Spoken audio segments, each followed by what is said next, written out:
Good morning, students. I welcome you all to my next video lecture on diseases caused by parasitic plants. All these days, in my previous class, we were studying about some or the other organisms microorganisms which used to cause diseases in plants. There are also some plants, especially the parasitic plants, which has an ability of destroying the host plant.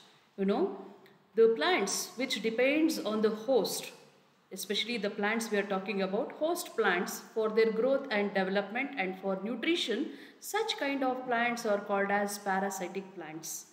These parasitic plants has an ability of absorbing the nutrients from the host plant, and they are involved in causing the disease as well as the death of the plant. So let us study about such parasitic plants which causes diseases in the host plant. In this particular video lecture, we are going to study about two different parasitic plants. One is Cuscuta species, the other one is Visca species, Viscum species, which causes diseases in some of the plants. Let us study these two parasitic plants in detail.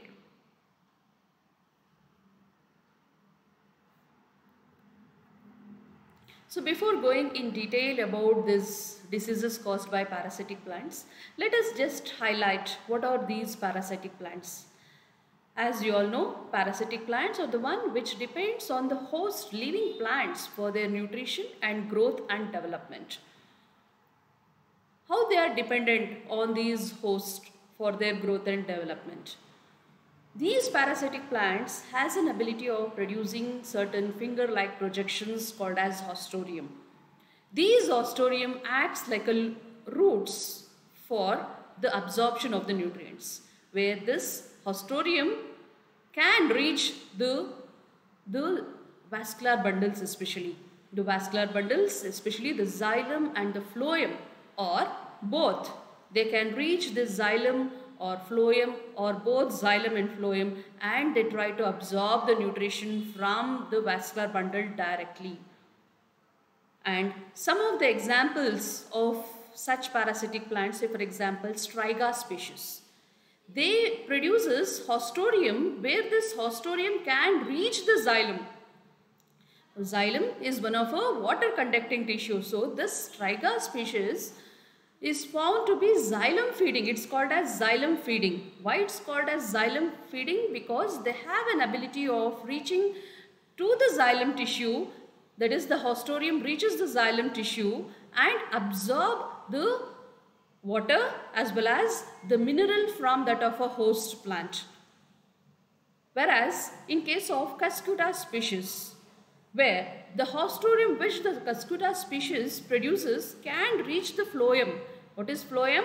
Phloem is a food conducting tissue, where this Cuscuta species produces haustorium, where this haustorium can reach the phloem, absorb the food material which has been synthesized by that of a plant and which is being translocating from this phloem tissue, and they absorb such food materials directly from the phloem. So such parasitic ones are called as phloem feeding. There are approximately 4,500 species of parasitic plants which has been distributed in 22 families of flowering plants. And these parasitic plants can be classified as obligate parasite, facultative parasite. What is this obligate parasite? They may not require the host to complete their life cycle. Such parasitic plants are called as obligate parasite. Facultative parasite, they require, without the host plant the life cycle is not completed.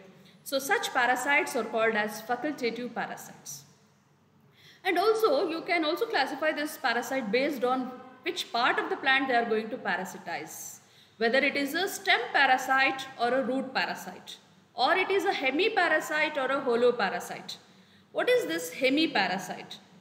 These are the parasitic plants which may not depend completely on a host plant for their nutrition, where even these parasites have some amount of leaf like structures or the leaf with chlorophyll pigment in them, and they have an ability of synthesizing their food material by themselves for some amount of nutrition. And also they depend, these hemiparasite, they depend on the water as well as the the mineral salts. There are, I think you would have seen orchids, epiphytes. They are epiphytes. They grow on the plant, on the trees. They have leaves. They can synthesize, but they may not produce root-like structure for the absorption of the water. Where they produce a hostorium, where these hostorium can reach the xylem and absorb the nutrition. There are certain holoparasites also. These are the parasitic plants which completely depend on that of a host plant. They may lack the leaf-like structures for the process of photosynthesis, chlorophyll pigment. Maybe for some extent it may be there. Maybe this parasite cannot depend on that chlorophyll pigment which it has. Hence, such parasitic plants are called as holoparasites. So, the parasitic plants can be classified as obligatory parasite, facultative parasites, stem parasite, root parasite, hemiparasite, holoparasites. I have also given some of the examples of this kind of parasite. Nystia floribunda species. This is Western Australian Christmas tree. It's an obligate root parasite. It's an obligate. It may not require the host to complete its life cycle, but it is found to be a root parasite found on the root of the host. It grows on the root of the host, and it is hemiparasite. Its hemiparasite indicates that it has an ability of synthesizing its food. It is depending on the root of the plant because of absorption of water. Likewise, you have Rhinanthus species. It's a facultative root parasite. And Mistletoe's viscum species, it's an obligate stem parasite. So here, so this obligate stem parasite, viscum, it's a parasite on the stem or on the aerial part of the plant, and it's a hemiparasite. Indicates they have the leaf-like structures, or the leaves are there for the process of photosynthesis. Even they can synthesize their own food. But it is obligatory. It is an obligatory parasite. It cannot complete its life cycle in absence of the host. Likewise, you have holoparasite, always obligate. So, example of this obligatory parasites, which is a holoparasite, dodder, cuscuta. Cuscuta is one of obligatory, and it is a holoparasite. It requires the host for completing its life cycle, and it is holoparasite. Indicates it is completely depending on the host for its food as well as nutrition for growth and development, and even for the process of reproduction it requires the host. So the parasites are the one which always depend on the host for its live host for its nutrition and growth and development. And also you can classify them based on whether it is an obligatory parasite or a facultative parasite, where you can find this parasite stem or on a root, or whether it is a xylem feeding or a phloem feeding, or it is a hemiparasite or a holoparasite.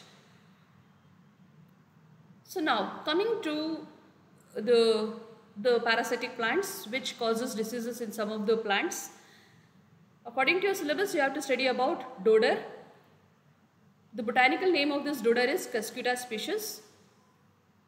So today we are going to study about this Cuscuta. So I think this kind of yellow thread-like structures you would have come across. These are some of the angiosperm. Only you see this green one, they are actually the host. The yellow wire-like structures or a thread-like structures which you could find covering, or they are getting winding on the host. Those are actually the parasites. And also you could see the flowers of this Cuscuta. They are angiosperms. They are flowering plants. Angiosperm it is. This Cuscuta is commonly called as straggler's weed, devil ringlet, devil's gut, yellow threads, devil's hair, etc. These are its common name. There are around 100 to 107 species has been described till now, and we all know it is one of a stem holoparasite. Stem, why it is stem holoparasite? Because they produces Haustorium on the stem of the host, try to absorb the nutrition using those Haustorium, and it is a holoparasite. Since they lack the chlorophyll pigment, you could see it's yellow in color, there is no leaves at all. So no photosynthesis, so they cannot synthesize their own food, hence it is a holoparasite. They are leafless, twining, parasitic seed plants with little or no chlorophyll. They attack wild as well as cultivated shrubs and trees as well as herbaceous plants and ornamental plants. This you would have observed. They are yellow or orange or pink thread-like stems. Attaches the stem of the host plant by producing Haustorium. So what are the symptoms of the disease or due to the infection of this particular Cuscuta on the host? What actually the symptoms you can see on the host? The yellow or orange vine strands grow around the stem. So you could see in this particular image where it just coils or grows around the stem of this particular host. They just coil like anything. So, and because of this coiling and producing Haustorium directly onto the xylem as well as the phloem region of the host, they try to absorb all the nutrition, and so the development of the host plant become weaker, the infected plant become weaker, and produces poor yield. Yield also become less because all the nutrition which has been produced by that of the host plant has been utilized or absorbed by this Cuscuta plant for its growth and development, and the host plant become weak and also may not produce proper yield, and finally there will be a retardation in the growth of that particular host plant, and finally the plant may die also. So here in this particular image you could see the Cuscuta on Cuscuta reflexa on Coleus species, and also Cuscuta australiens on some weed. These are some of the images which has been taken from one of a journal, Frontiers journal. So you can also have given the link of this particular journal also. You can go through that for studying in more detail about that. And also here in this particular image you could see the transverse section of the stem.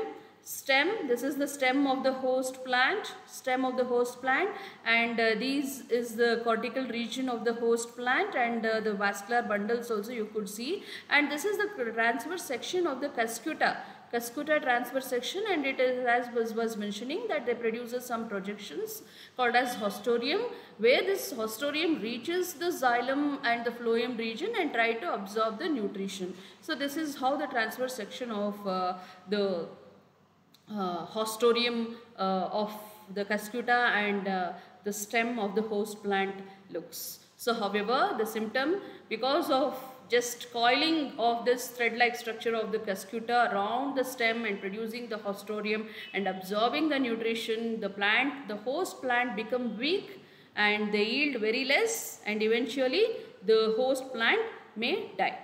So these are some of the symptoms. And how to control this dodder? Use of dodder-free crop seed. Whenever you are using some seeds for sowing, we have to see to that seed has to be certified that they are dodder-free. Dodder-free seeds has to be used, and sterile equipments has to be used in the field, because this is one of the Cuscuta plant which may also propagate through vegetative propagation can also happen. So if you are using some equipment in the field, better to use the sterile one, limiting the movement of the domestic animal from the infected area. So domestic animals, so for example cow or buffaloes or goat or sheep, if they are feeding on the area where actually the Cuscuta has been grown, if they try to feed and come to the area where actually we are growing our crops, the chances of getting those Cuscuta vegetative stem or the seed of that particular Cuscuta to the area where we have cultivated may happen. That is the reason we have to limit the movement of these domestic animals from the infected area and dodar free area. Use of herbicides.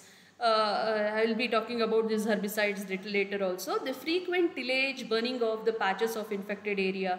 That is the infected area wherever the Cuscuta has grown, better to burn that particular area. But however, it may kill both dodar as well as the host plant.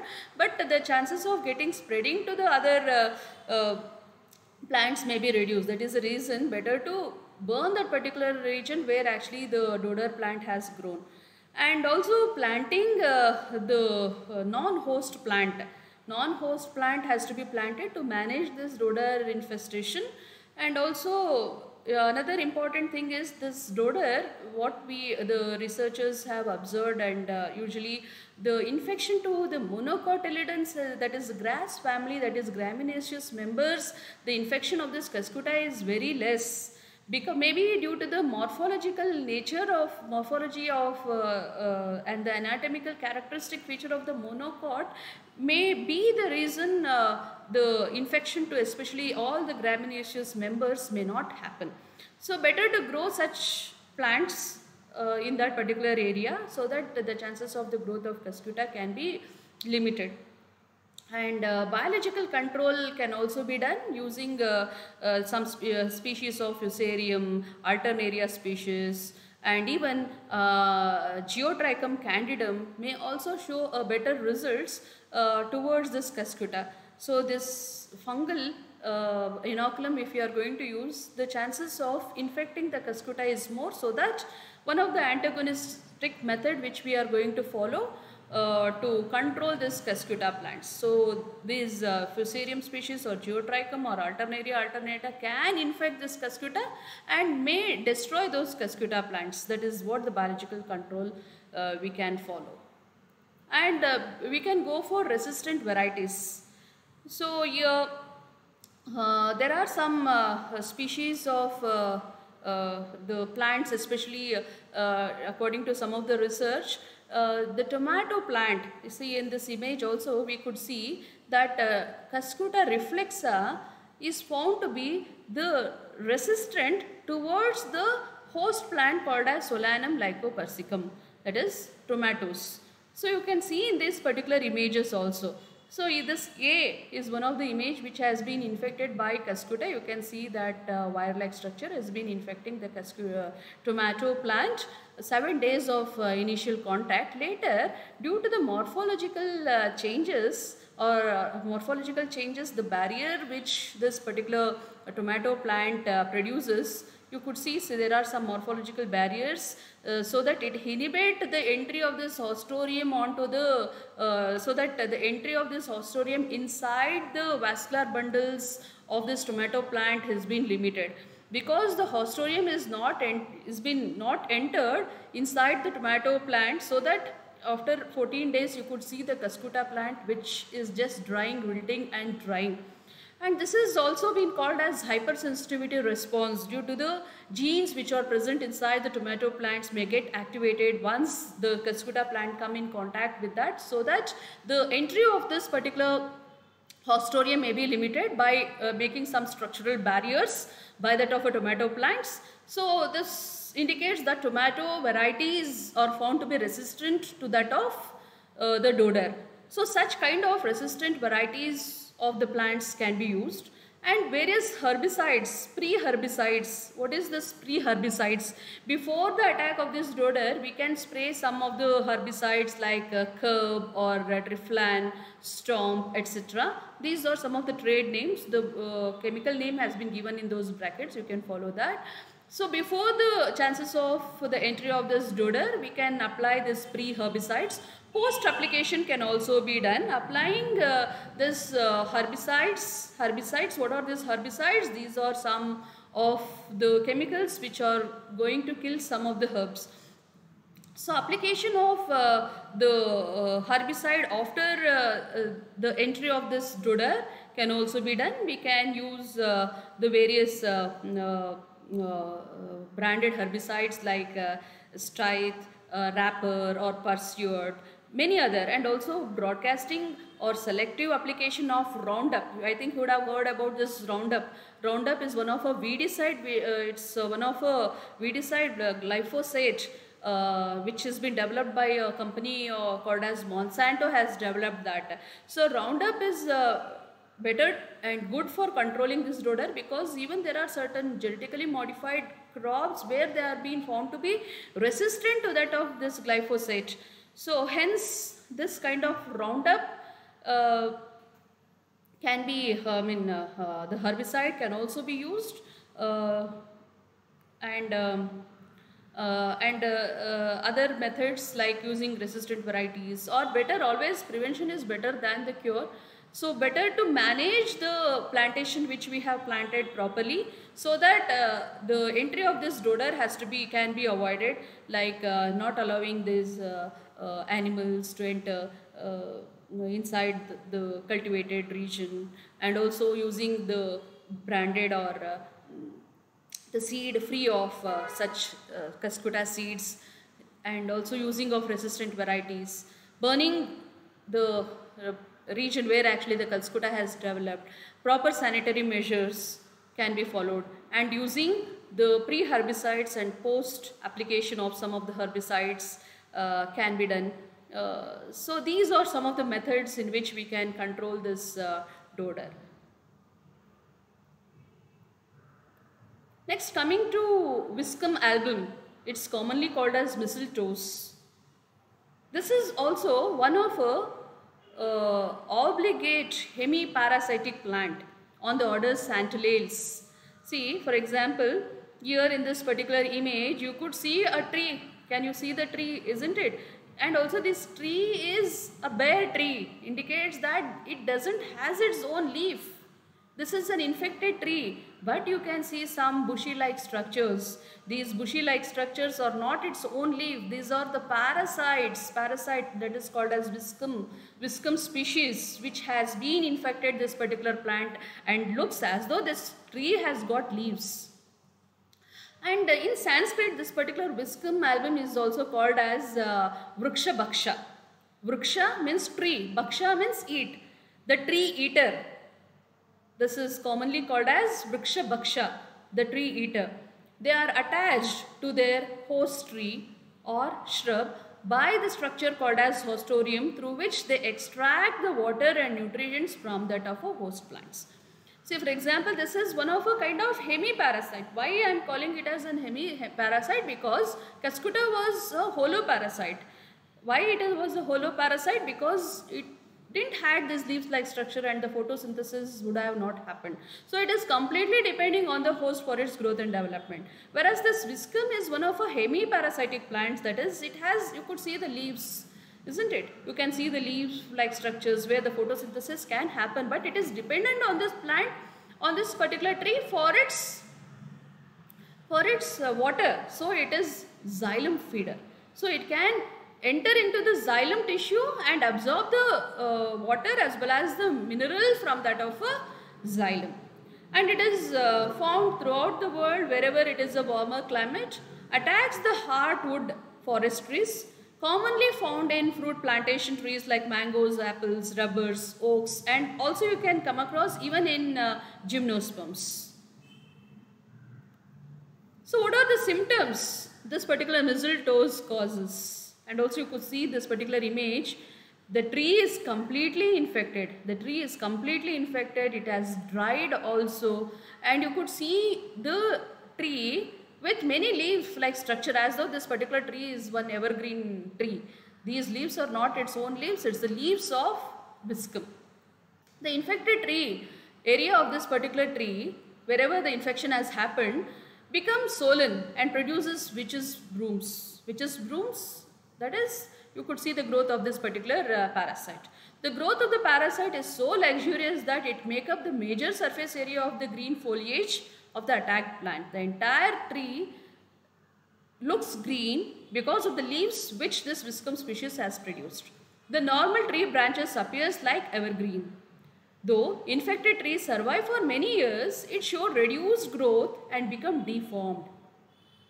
And no flowering, no photosynthesis, and no yield at all. It become deformed. So how to control this viscum species? Pruning of the tree to eliminate the hostorial system. Wherever the viscum species or mistletoes has grown, prune or cut that particular branch so that the hostorial connection is being lost. Injection of copper sulfate. Copper sulfate can be injected onto the infected tree, and we can also inject 2,4-D. 2,4-D is one of a weedicide which we can inject onto this particular tree. Spraying of diesel or emulsion of soap in water has been recommended. So the best method is pruning that particular infected branch to remove the parasite. You can inject copper sulfate, spraying of diesel, emulsion of soap, so that the hostorial connection is being lost. So these are about the control measures to control the viscum species. So this is about the diseases which are caused by parasitic plants. So apart from the microbes which cause diseases in the plant, bacterial or a viral or a mycoplasmal or a protozoan or any other microorganism, apart from that there are also some parasitic plants which can get parasitized on that of a host plant, and they can cause the disease in the plants. So this is about the diseases caused by parasitic plants, where we studied about dodder as well as mistletoes in detail, and these are some of the references, and also I have given the links. You can also go through these links, the research papers. You can refer and make your notes. Thank you students for your patience to listen this. Thank you. Thank you once again. So let us meet in my next video lecture.